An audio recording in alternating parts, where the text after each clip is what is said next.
Assalamualaikum and good morning to all of you. So hari ni kita nak masuk last chapter iaitu topic 9, Financial Control and Accountability. So for this chapter kita akan tengok dua topik lah.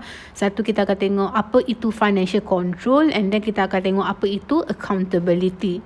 So for this topic syllabus content, first of all we need to define what does it mean by financial control and also what does it mean by accountability. So dua perkataan ni, dua term ni you dah dengar daripada chapter 1 sampai lah chapter 9. Moving on, kita akan tengok what are the objective of accountability and followed by what are the principle of an effective accountability. So bila kita kata dengan principle ni maksudnya mandatory, maksudnya wajib ikut dan wajib buat lah.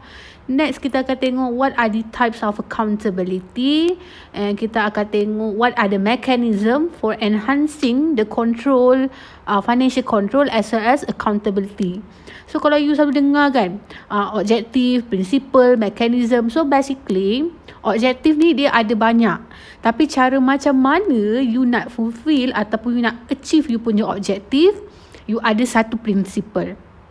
Principle tu sama sahaja, tapi mekanism, cara macam mana you nak achieve objektif tu dan pastikan you ikut principle tu, dia ada macam-macam.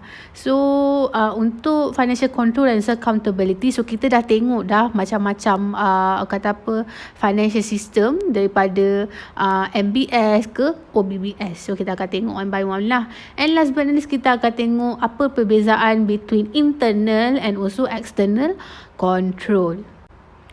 So, kita akan start dengan apa itu financial control. So, kalau you tengok dalam slide ni, dia sangat panjang kan, dia sangat lengthy. So, I make it short for you. So, financial control, kita boleh katakan it is a process whereby an organisation is managing the income as well as the expenditure, ataupun kita kata a process where the budget are prepared for the future later will be compared with the actual performance dalam kurungan iaitu expenditure to find the differences. So in practice, financial control ni kita boleh katakan satu proses di mana a process that regularly comparing the actual income ataupun the actual expenditure in order to plan an income ataupun to plan an expenditure to identify whether or not any corrective action is being required. So itu kita kata dengan financial control lah.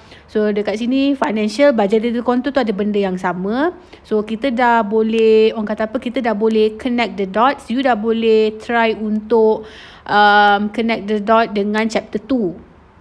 Macam mana kita, dalam Malaysia kita ada berapa jenis budgetary system. So financial / budgetary control is the establishment of a budgeting system to formulate financial action plan for the operation and the system to direct such as finance to achieve the desired action specified in the budget. So kita kata financial control ni merupakan satu teknik whereby the actual result are being compared with the budget. So saya dah cakap dah tadi, saya dah make it simplified for you. So it is a process that it is a process that is undertaken throughout the budget period whereby the budget and the targets are continuously examined. So benda ni macam you punya assignment satu lah kan. You ada operation expenditure, you ada development expenditure. So macam development expenditure tu adalah untuk untuk perbelanjaan pada masa akan datang untuk program you. And then it will be continuously examined, akan disemak for review ataupun akan berlaku sebarang adjustment, perubahan depends on the performance of the program, policy ataupun activity yang you conduct ataupun sesebuah kementerian conduct. So it is used as a means of making managers and also head of departments accountable, bertanggungjawab for their actions and also decision. So, Ministry of Finance is responsible for the national budgetary control to make sure that the government expenditure are always within the available resources. So, the responsibility of the budgetary control lies with the respective heads of, ataupun kita kata controlling officer ataupun kita kata MOF lah. So for other ministries, departments ataupun statutory bodies or other government agency, these budgets are prepared under the control of the responsible officials. Maksudnya dekat dalam sesebuah jabatan kementerian ataupun kita kata sesebuah unit kementerian, mereka ada satu unit, satu jabatan yang memang bertanggungjawab untuk financial control lah. So these budgets are compared critically to any achievement in the form of actual expenditure or department. So maksudnya dia akan membandingkan berapa banyak duit yang dah dikeluarkan dengan the end result. Dia nak tengok. Bila dia tengok macam ada terlalu macam orang kata apa, macam gap, dia akan take the corrective action. So moving on, kita nak tengok what does it mean by a good budgetary control system. So kita nak tengok lah kan, what does it mean by an effective financial control. So the organisation is broken down into various responsibility center where each center is to carry out the identified activities. Contohnya macam EPU, Economic Planning Unit, ada dia punya orang kata apa, dia punya activities dia sendiri, mampu, so on and so forth. So a detailed plan is formulated into a comprehensive budget. So in order to have an effective financial control, the ministry itself must have a detailed plan, and then that plan must be formulated into a comprehensive budget. So maksudnya contohnya macam kita boleh tengok dalam chapter 2. Kalau you all ingatkan chapter 2, our latest budgetary system in Malaysia is OBBS, outcome based budgeting system. So Malaysia punya OBBS system is very a good example of how Malaysia can successfully link with the high level national strategies towards the specific budget programs or activities using a common framework to define what does it mean by accountability, yang kita nak sentuh kejap lagi. Contohnya, maksudnya saya boleh cakapkan setiap kementerian mereka mempunyai KPI. KPI diorang diukur di macam mana, ataupun kita kata KPI mereka berpaksikan apa, berpandu ke apa melalui program-program yang mereka conduct. So kita kata dekat sini the link high level national strategy, so maksudnya daripada national strategies level towards the ministerial outcome, towards what are the outcome from the program, apakah benefit dia terhadap rakyat Malaysia. So itu kita katakan dengan the link of high level national strategies towards the specific budget. So OBBS, untuk topik ni you boleh relatekan dengan OBBS system. So basically untuk topik ni you boleh cerita what the advantages of having OBBS in Malaysia.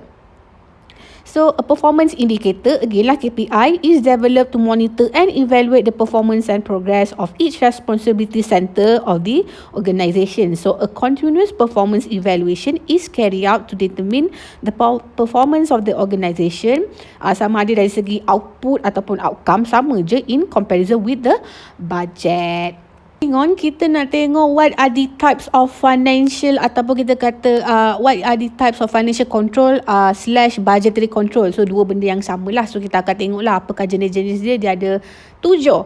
So the first one kita ada fund control, kawalan dana. So refers to the procedure to set up to ensure that the fund is properly kept and used in the right way. So for example, macam kita ada kumpulan wang simpanan pekerja, agensi KWSP bertindak sebagai, ataupun kita kata berfungsi sebagai satu agensi di mana ia merupakan satu agensi yang akan menyimpan segala wang-wang kumpulan pekerja untuk hari tua. So itu kita kata dengan fund control lah.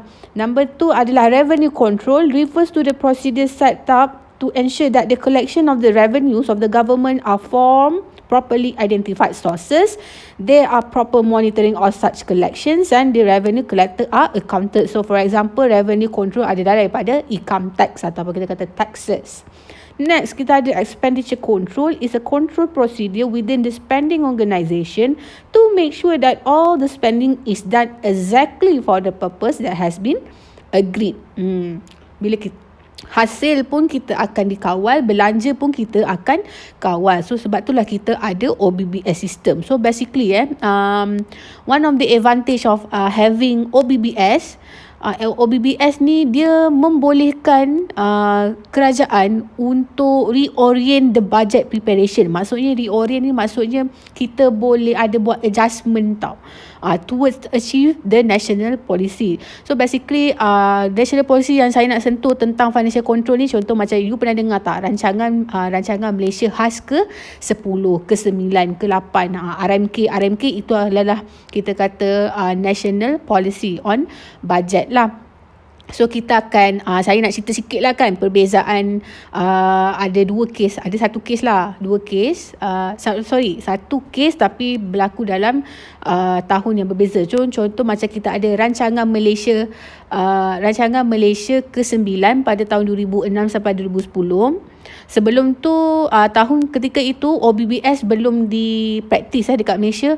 So dia punya drawback time tu tak gunakan OBBS. It was very unclear how this program ataupun activity that conducted by the ministries were mapped. Maksudnya tak tahu program ni, aktiviti semua kementerian buat ni, dia berdasarkan apa, berpandukan apa, berpaksikan apa dia punya outcome dia, apa dia punya objektif. So dia punya program, objektif program, dia punya objektif aktiviti tu kurang jelas. Therefore there is no consistent method ataupun mechanism to documented all the national and also ministry plan. So bukan sahaja tak ada method untuk mendokumentkan segala pelan-pelan tersebut, mereka juga tak boleh nak validate the link between the budget also the ministry activity.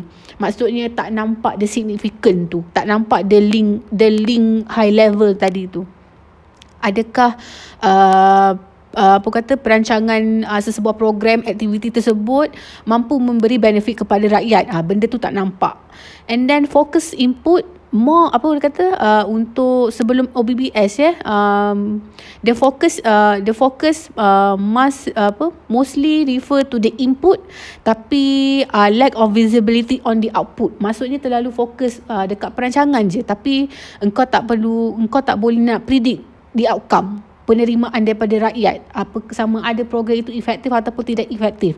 Itu adalah drawbacks bila Malaysia tidak praktis lagi di OBBS system. So kalau you tak faham di foundation OBBS, tolong tengok balik chapter 2. And then untuk rancangan Malaysia khas yang ke-10 bermula daripada tahun 2011 sampailah 2015 sampailah sekarang kita menggunakan OBBS system. So basically dia dah ada nampak orang kata apa, sinar baru, harapan baru. So dia punya advantages dia. Ministry of Finance required the ministry to show how their program and activities being conducted and also how this program and activities will contribute to the Malaysia ataupun kita kata contribute towards our national development goal.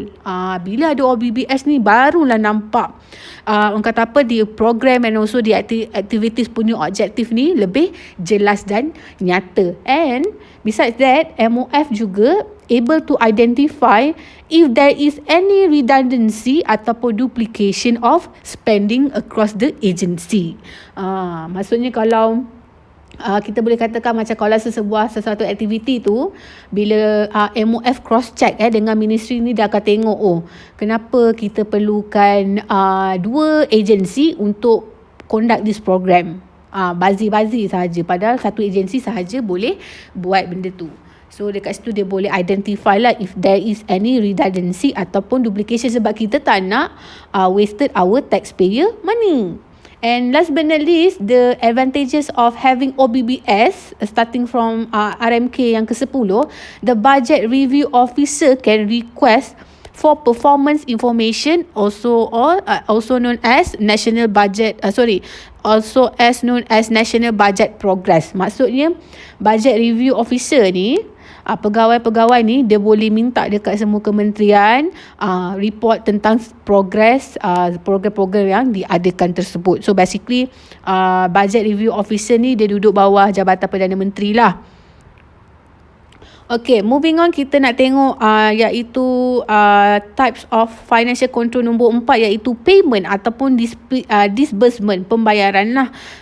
It's a procedure to make sure that the payment for any activity through preparation or payment vouchers is properly authorized. So for example, macam bila taxpayer kan dia bayar cukai setiap tahun. So bila ada lebihan bayaran cukai tu, so bayaran cukai tu perlu dikembalikan kepada rakyat. So kalau LHDN gagal untuk berbuat sedemikian, kita sebagai rakyat kita boleh buat aduan kepada Biro Pengaduan Awam. Bukan buat aduan dekat Twitter, okay? Bukan mention LHDN, tapi you all buat report dekat Biro Pengaduan Awam. So basically Biro Pengaduan Awam ni merupakan satu department di bawah Jabatan Perdana Menteri. So bila kita sebut pasal duit ni sangat sensitif. So payment/disbursement ni adalah pembayaran lah. Pembayaran kerajaan kepada, contoh macam kepada taxpayer lah. Taxpayer yang mempunyai lebihan wang cukai.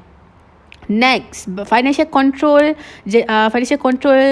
yang kelima iaitu cash control, which ensure that the spending plans for a period are made by a department based on approved voucher. So cash control ni kita selalu go to the local government lah. Local government punya level, dia pakaikan wang tunai. So sekiranya peruntukan sebanyak 1,000 untuk untuk pembersihan, contoh untuk pembersihan longkang dekat taman permainan for example. So itulah peruntukan yang perlu diguna pakai seelok-eloknya. Next, kita ada cost control. Is the procedure to make sure that the total of the cost incurred for any activity of an organisation is within the right valuation. Maksudnya kalau dalam bajet kata dah 1,000 lah, janganlah kau pergi pergi belanjakan contohnya lebih 100, so jadi 1,100. No.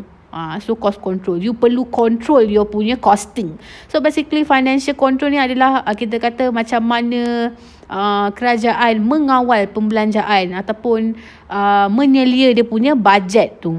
And last but not least, kita ada salary ataupun payroll. Payroll, salary ini adalah untuk penjawat awam lah. So control salary or payroll control is to make sure that the right amounts are being paid to the right people in the organisation and at the right time to avoid fraud and payment to non-existing workers. Again, ni dah ada sentuh dalam chapter, if I'm not mistaken, chapter 5 and also 6. Salary and also payroll. So salary and payroll jatuh bawah operation expenditure. Gaji-gaji penjawat awam lah. Perlu dipastikan dibayar dengan amount yang betul.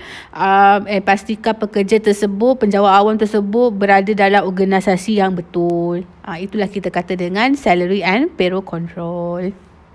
Okay, kita nak tengok what are the advantages if we have a good financial control. So the first one requires and forces the management to think about the future, which is correct, betul, to look ahead and also to set out the detailed plans for achieving the targets. And second, it promotes the coordination and also communication. Therefore, if there is any misunderstanding ataupun mislead, terus cepat-cepat communicate untuk elak sebarang permasalahan pada hujung tahun. Next, it clearly defines the area of responsibility, which is correct. So maksudnya semua orang tahu responsibility masing-masing untuk tidak membelanjakan sejumlah duit dengan sesuka hati. Where the managers of the budget centers are to be made responsible for the achievement of the budget target. So managers of the budget center ni refer kepada MOF. Next, it provide a basis for performance appraisal where the actual performance is measured and also assessed. Maksudnya daripada progress tu you baru tahu macam mana you punya